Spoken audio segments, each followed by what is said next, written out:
ان الحمدللہ والصلاة والسلام علی رسول اللہ اما بعد۔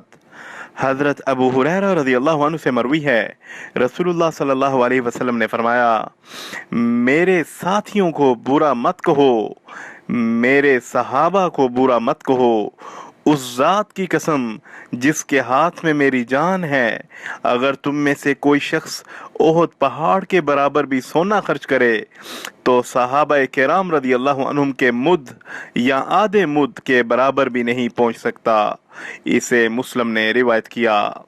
حضرت عبداللہ بن مسعود رضی اللہ عنہ نقل فرماتے ہیں کہ رسول اللہ صلی اللہ علیہ وسلم سے کسی نے پوچھا کون سے لوگ افضل ہیں، تو آپ صلی اللہ علیہ وسلم نے فرمایا، میرے زمانے کے لوگ یعنی میرے صحابہ کرام، پھر ان کے بعد آنے والے دوسرے درجے پر، پھر ان کے بعد آنے والے یعنی تبع تابعین تیسرے درجے پر۔ اسے امام مسلم نے اپنی صحیح مسلم میں روایت کیا۔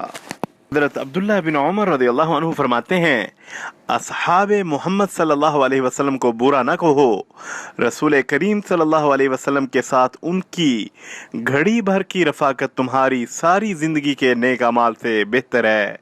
اسے ابن ماجہ نے روایت کیا۔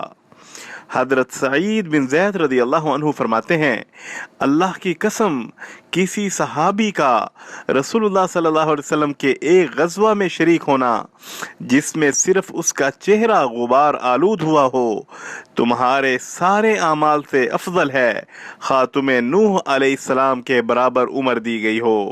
اسے احمد نے روایت کیا۔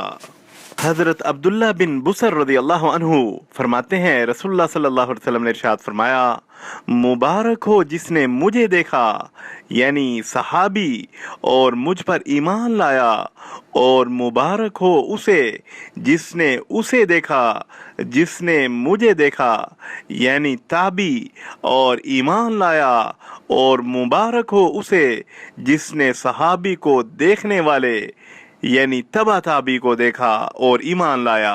اسے طبرانی نے روایت کیا۔ وصلی اللہ علی النبی الکریم۔